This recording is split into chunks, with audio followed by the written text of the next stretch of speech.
Shalom friends, एक बार फिर से आप सभी का स्वागत है। आज मैं आपके लिए लेकर आई हूँ एक 1 ईयर बाइबल रीडिंग कैलेंडर। अगर आपका कोई बाइबल रीडिंग रूटीन नहीं है और आप कभी भी अपनी पूरी बाइबल कंप्लीट नहीं कर पाए हैं, तो ये वीडियो आपके लिए है। इसमें ओल्ड टेस्टमेंट और न्यू टेस्टमेंट के सभी चैप्टर्स को डे वाइज ऑर्गेनाइज किया गया है। डे 1 से लेकर डे 365 तक के सभी चैप्टर्स आपको यहाँ मिलेंगे। डे 365 पर आप अपनी पूरी बाइबल कंप्लीट कर पाएंगे, तो आप इसके द्वारा आशीषित हों। और अगर आपको ये वीडियो पसंद आती है तो आप अपने फैमिली और फ्रेंड्स से शेयर करें, और अगर आप चाहें तो आप सब्सक्राइब, लाइक और कमेंट भी करें और बेल आइकन को प्रेस करके नोटिफिकेशन ऑन करना ना भूलें। So praise the Lord, shalom to everyone.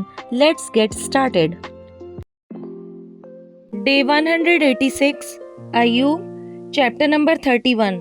मैंने अपनी आंखों के साथ वाचा बांधी है, फिर मैं किसी कुंवारी पर कैसे आंख लगाऊं? क्योंकि परमेश्वर स्वर्ग से कौन सा भाग और सर्वशक्तिमान ऊपर से कौन सी संपत्ति बांटता है? क्या वह कुटिल मनुष्यों के लिए विपत्ति और अनर्थ काम करने वालों के लिए सत्यानाश का कारण नहीं है? क्या वह मेरी गति नहीं देखता और क्या वह मेरे पग पग को नहीं गिनता? यदि मैं व्यर्थ चाल चलता हूँ या कपट करने के लिए मेरे पैर दौड़े हों, तो मैं धर्म के तराजू में तौला जाऊं, ताकि परमेश्वर मेरी खराई को जान ले। यदि मेरे पग मार्ग से बहक गए हों और मेरा मन मेरी आंखों की देखी चाल चला हो, या मेरे हाथों को कुछ कलंक लगा हो, तो मैं बीज बोऊं परंतु दूसरा खाए, वरन मेरे खेत की उपज उखाड़ डाली जाए। यदि मेरा हृदय किसी स्त्री पर मोहित हो गया हो और मैं अपने पड़ोसी के द्वार पर घात में बैठा हूँ, तो मेरी स्त्री दूसरे के लिए पीसे और पराये पुरुष उसको भ्रष्ट करें, क्योंकि वह तो महापाप होता और न्यायियों से दंड पाने के योग्य अधर्म का काम होता। क्योंकि वह ऐसी आग है जो जलाकर भस्म कर देती है, और वे मेरी सारी उपज को जड़ से नष्ट कर देती है। जब मेरे दास या दासी ने मुझसे मेरी शिकायत की, तब यदि मैंने उनका हक मार दिया हो, तो जब ईश्वर उठ खड़ा होगा तब मैं क्या करूँगा? जब वह आएगा तब मैं क्या उत्तर दूंगा? जिसने मुझे गर्भ में बनाया, क्या वही उसका भी बनाने वाला नहीं? क्या एक ही ने हम दोनों की सूरत गर्भ में ना रची थी? यदि मैंने कंगालों की इच्छा पूरी ना की हो, या मेरे कारण विधवा की आंखों में कभी निराशा छाई हो, या मैंने अपना टुकड़ा अकेला खाया हो और उसमें से अनाथ ना खाने पाए हों, परंतु वे मेरे लड़कपन ही से मेरे साथ इस प्रकार पला जिस प्रकार पिता के साथ, और मैं जन्म ही से विधवा को पालता आया हूँ।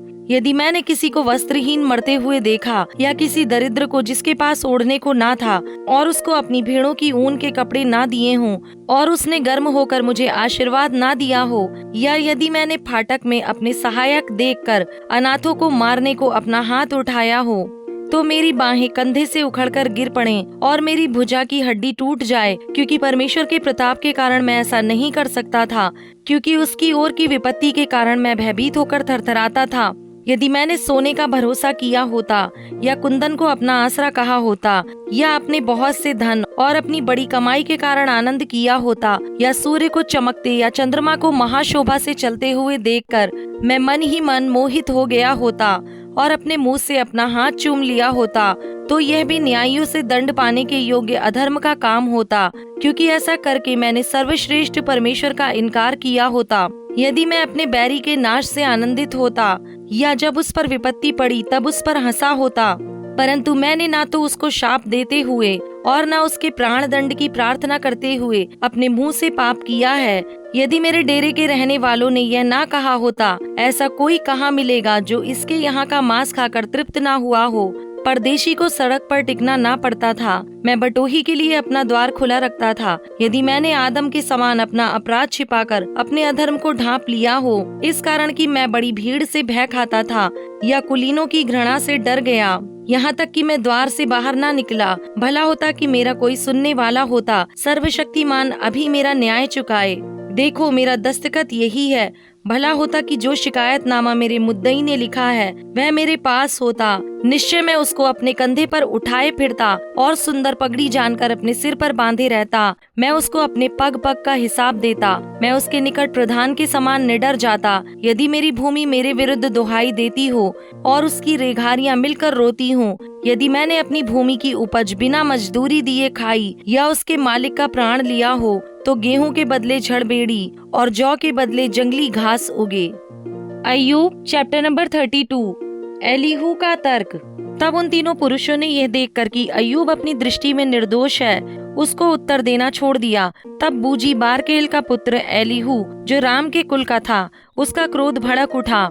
अय्यूब पर उसका क्रोध इसलिए भड़क उठा कि उसने परमेश्वर को नहीं, अपने ही को निर्दोष ठहराया। फिर अय्यूब के तीनों मित्रों के विरुद्ध भी उसका क्रोध इस कारण भड़का कि वे अय्यूब को उत्तर ना दे सके, तो भी उसको दोषी ठहराया। एलीहू अपने को उनसे छोटा जानकर अय्यूब की बातों का अंत होने की बाट जोहता रहा। परंतु जब एलीहू ने देखा कि ये तीनों पुरुष कुछ उत्तर नहीं देते, तब उसका क्रोध भड़क उठा। तब बूजी बारकेल का पुत्र एलीहू कहने लगा, मैं तो जवान हूँ और तुम बहुत बूढ़े हो, इस कारण मैं रुका रहा और अपना विचार तुमको बताने से डरता रहा। मैं सोचता था जो आयु में बड़े हैं वे ही बात करें और जो बहुत वर्ष के हैं वे ही बुद्धि सिखाएं। परंतु मनुष्य में आत्मा तो है ही, सर्वशक्तिमान की दी हुई सांस जो उन्हें समझने की शक्ति देता है। जो बुद्धिमान है वे बड़ी आयु के लोग ही नहीं और न्याय के समझने वाले बूढ़े ही नहीं होते। इसलिए मैं कहता हूँ, मेरी भी सुनो, मैं भी अपना विचार बताऊंगा। मैं तो तुम्हारी बातें सुनने को ठहरा रहा, मैं तुम्हारे प्रमाण सुनने के लिए ठहरा रहा,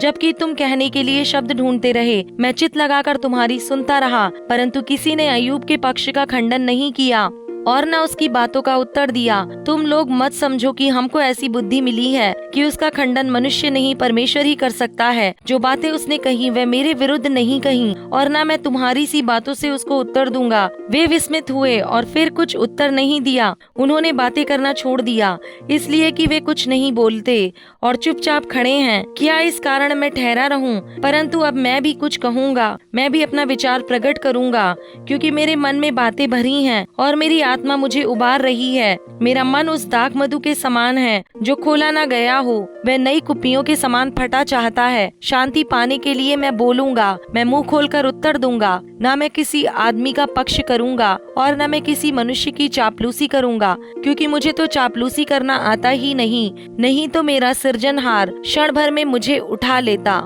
acts chapter number 13 verse number 1 to 23। Barnabas और शाऊल का भेजा जाना। अंताकिया की कलीसिया में कई भविष्यवक्ता और उपदेशक थे, जैसे बरनबास और शमौन जो नीगर कहलाता है, और लूकियुस कुरेनी, और चौथाई देश के राजा हेरोदेस का दूध भाई मनाहेम और शाऊल। जब वे उपवास सहित प्रभु की उपासना कर रहे थे, तो पवित्र आत्मा ने कहा, मेरे लिए बरनबास और शाऊल को उस काम के लिए अलग करो जिसके लिए मैंने उन्हें बुलाया है। तब उन्होंने उपवास और प्रार्थना करके और उन पर हाथ रखकर उन्हें विदा किया। पौलुस की प्रथम प्रचार यात्रा।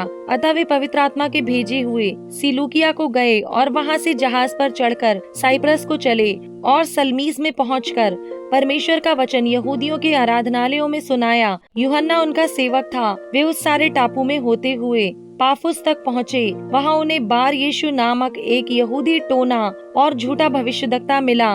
वह हाकिम सिरगियुस पौलुस के साथ था, जो बुद्धिमान पुरुष था। उसने बरनबास और शाऊल को अपने पास बुलाकर परमेश्वर का वचन सुनना चाहा, परंतु इलीमास टोहने ने, क्योंकि यही उसके नाम का अर्थ है, उनका विरोध करके हाकिम को विश्वास करने से रोकना चाहा। तब शाऊल ने, जिसका नाम पौलुस भी है, पवित्र आत्मा से परिपूर्ण हो, उसकी ओर टकटकी लगाकर देखा और कहा, हे सारे कपट और सब चतुराई से भरे हुए शैतान की संतान, सकल धर्म के बैरी, क्या तू प्रभु के सीधे मार्गों को टेढ़ा करना ना छोड़ेगा? अब देख, प्रभु का हाथ तुझ पर लगा है और तू कुछ समय तक अंधा रहेगा और सूर्य को ना देखेगा। तब तुरंत धुंधलापन और अंधेरा उस पर छा गया और वह इधर उधर टटोलने लगा ताकि कोई उसका हाथ पकड़ के ले चले। तब हाकिम ने जो हुआ था उसे देखकर और प्रभु के उपदेश से चकित होकर विश्वास किया। पिसिदिया के अंताकिया में पौलुस और उसके साथी पाफुस से जहाज खोलकर पंफूलिया के पिरगा में आए और यूहन्ना उन्हें छोड़कर यरूशलेम को लौट गया। पिरगा से आगे बढ़कर वे पिसिदिया के अंताकिया में पहुँचे और सबत के दिन आराधनालय में जाकर बैठ गए। व्यवस्था और भविष्यद्वक्ताओं की पुस्तक से पढ़ने के बाद आराधनालय के सरदारों ने उनके पास कहला भेजा, हे भाइयों, यदि लोगों के उपदेश के लिए तुम्हारे मन में कोई बात हो तो कहो। तब पौलुस ने खड़े होकर और हाथ से संकेत करके कहा, हे इजराइलियों और परमेश्वर से डरने वालों, सुनो। इन इजरायली लोगों के परमेश्वर ने हमारे बाप दादों को चुन लिया और जब ये लोग मिस्र देश में परदेशी होकर रहते थे तो उनकी उन्नति की और बलवंत भुजा से निकाल लाया। वह कोई 40 वर्ष तक जंगल में उनकी सहायता रहा और कनान देश में 7 जातियों का नाश करके उनका देश कोई 450 वर्ष में इनकी मीरास में कर दिया। इसके बाद उसने शमूएल भविष्यद्वक्ता तक उनमें न्याय ठहराए। उसके बाद उन्होंने एक राजा मांगा। तब परमेश्वर ने 40 वर्ष के लिए बिन्यामीन के गोत्र में से एक मनुष्य अर्थात कीश के पुत्र शाऊल को उन पर राजा ठहराया। फिर उसे अलग करके दाऊद को उनका राजा बनाया, जिसके विषय में उसने गवाही दी, मुझे एक मनुष्य यिशै का पुत्र दाऊद मेरे मन के अनुसार मिल गया है, वही मेरी सारी इच्छा पूरी करेगा। इसी के वंश में से परमेश्वर ने अपनी प्रतिज्ञा के अनुसार इज़राइल के पास एक उद्धारकर्ता अर्थात यीशु को भेजा।